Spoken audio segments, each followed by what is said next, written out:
વર્ણિવેશરમણીય દર્શનમ મંદહાસરુચિરાનનામ ભુજમ પૂજિતમ સુરુ નરોત્તમૈર્મુદા ધર્મનંદનમહં વિચિંતયે. અસતોમા ષટ્ગમય તમસોમા જ્યોતિર્ગમય મૃત્યુર્મા અમૃતમ ગમય. ઓમ શાંતિ શાંતિ શાંતિ.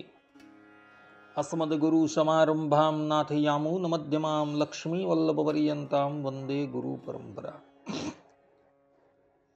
આજની જ્ઞાન સભાની અંદર પધારનારા બધા જ ભગવત ભક્તોને વેદાંતાચાર્ય, પુરાણ ઇતિહાસાચાર્ય, એમ.એ. ફિલોસોફી શાસ્ત્રી રાકેશભાઈના હેતપૂર્વક જય સ્વામિનારાયણ.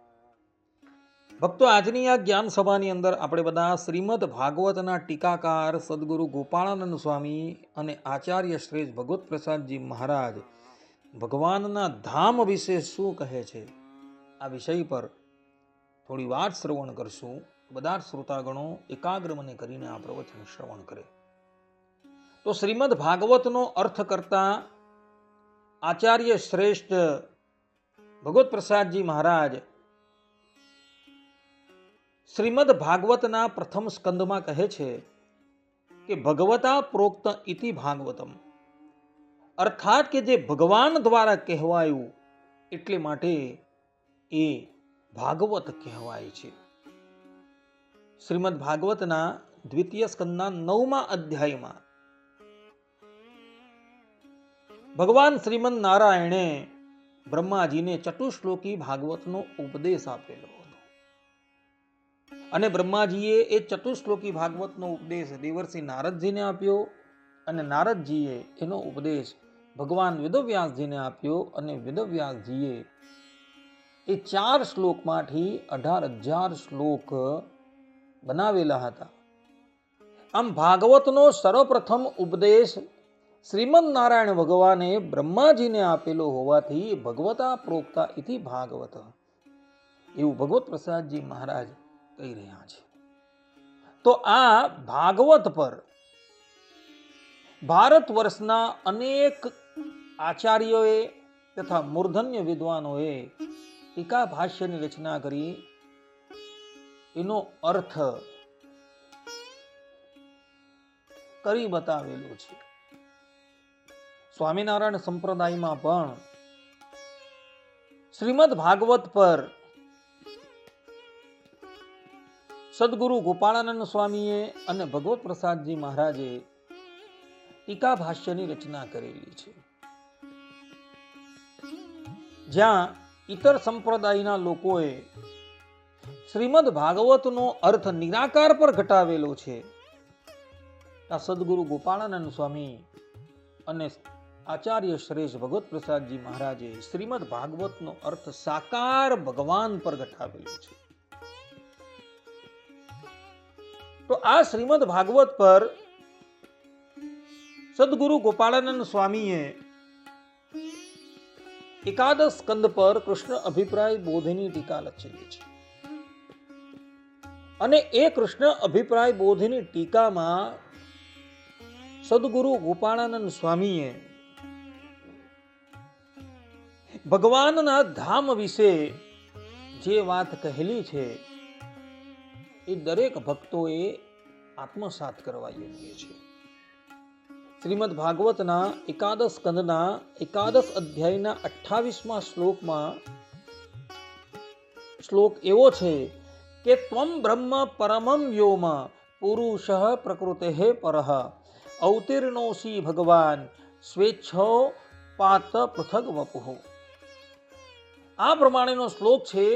એની ઉપર સદગુરુ ગોપાળાનંદ સ્વામી ટીકા લખતા કહે છે કે સ્વાભિપ્રાયમ તુ સ્વયં ત્વમેવ જાનશ્યત એતમ વક્તુમ વૈકુંઠ ગોલોક અક્ષર પરમપદ પરમ વ્યોમ ઇત્યાદિ શબ્દૈરુક્તાત સ્વબ્રહ્મપુર સ્થાનાત સ્વયં આગતોસી.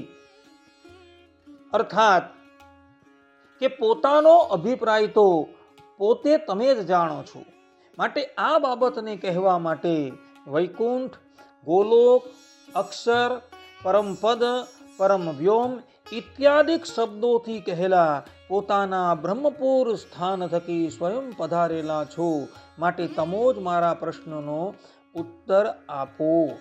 આ પ્રમાણે સદગુરુ ગોપાળાનંદ સ્વામી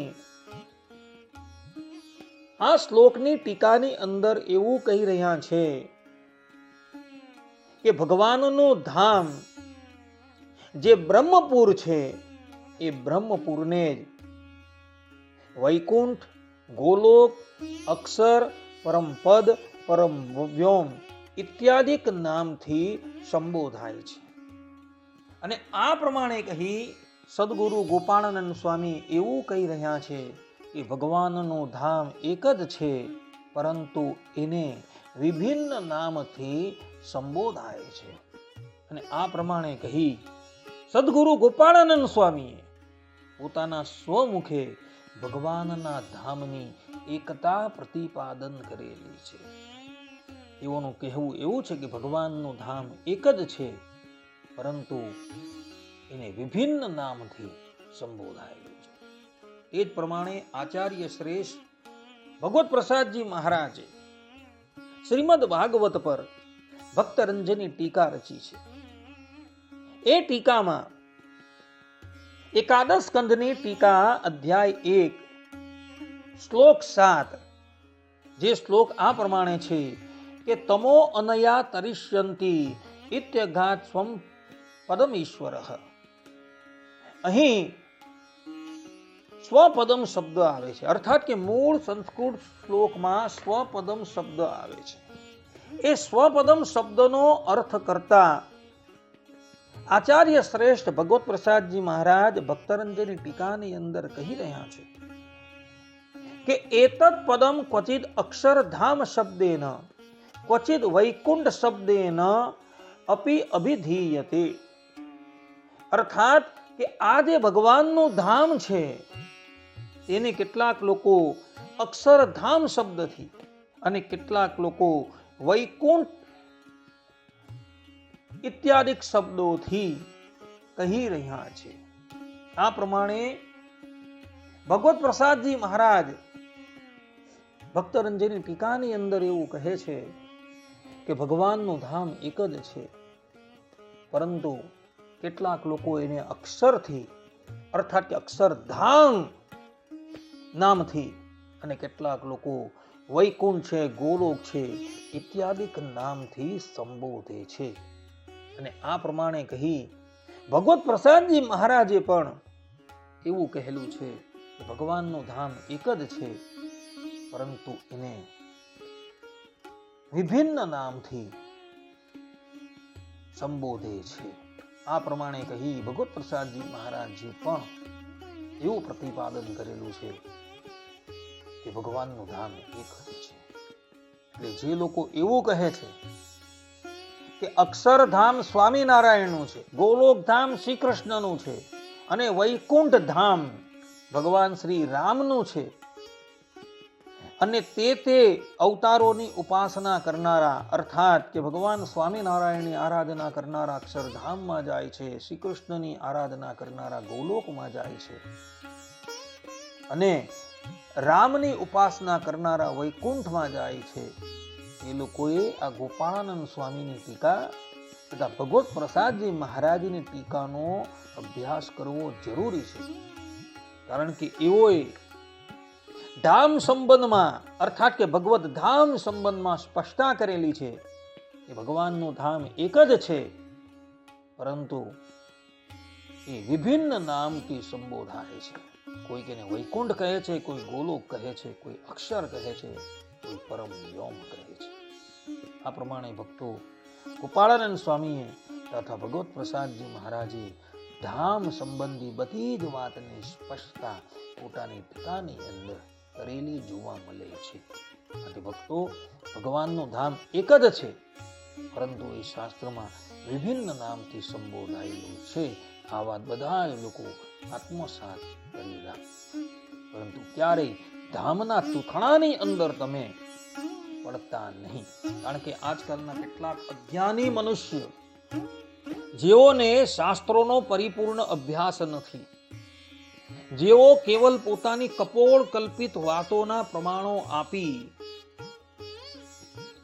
શ્રી કૃષ્ણનું ગોલોક ધામ ભગવાન શ્રી રામનું વૈકુંઠ ધામ અને ભગવાન સ્વામિનારાયણનું અક્ષરધામ સિદ્ધ કરવા જાય છે, પરંતુ એ લોકોની કપોળ કલ્પિત વાત સંપ્રદાયના મૂળભૂત પ્રબંધથી સંપૂર્ણપણે વિપરીત હોવાથી એ કદાપી માનવા યોગ્ય થતી નથી. આપણા આચાર્યોએ, આપણા વિદ્વાન સંતોએ પોતાના ગ્રંથોની અંદર ધામ સંબંધી બધી જ વાતની સ્પષ્ટતા કરેલી જોવા મળે છે. માટે ભક્તો, એ લોકોની વાતને જ તમે માનજો, પરંતુ વેદ વિરુદ્ધ સંપ્રદાયના મૂળભૂત સિદ્ધાંતથી વિરુદ્ધ એ કપોળ કલ્પિત વાતની અંદર જે પણ કંઈક લખાયું છે એને પ્રમાણ તરીકે તમે ક્યારેય પણ માનતા નહીં. આટલું કહીને હું મારી વાણીને અહીં વિરામ આપું છું. સર્વે સંતુ નિરામયઃ, સર્વે સુખીનો ભવંતુ, સર્વભદ્રાણિ પશ્યન્તુ, મા કશ્ચિદ દુઃખ ભાગ ભવેદ. અસ્તુ. જય સ્વામિનારાયણ.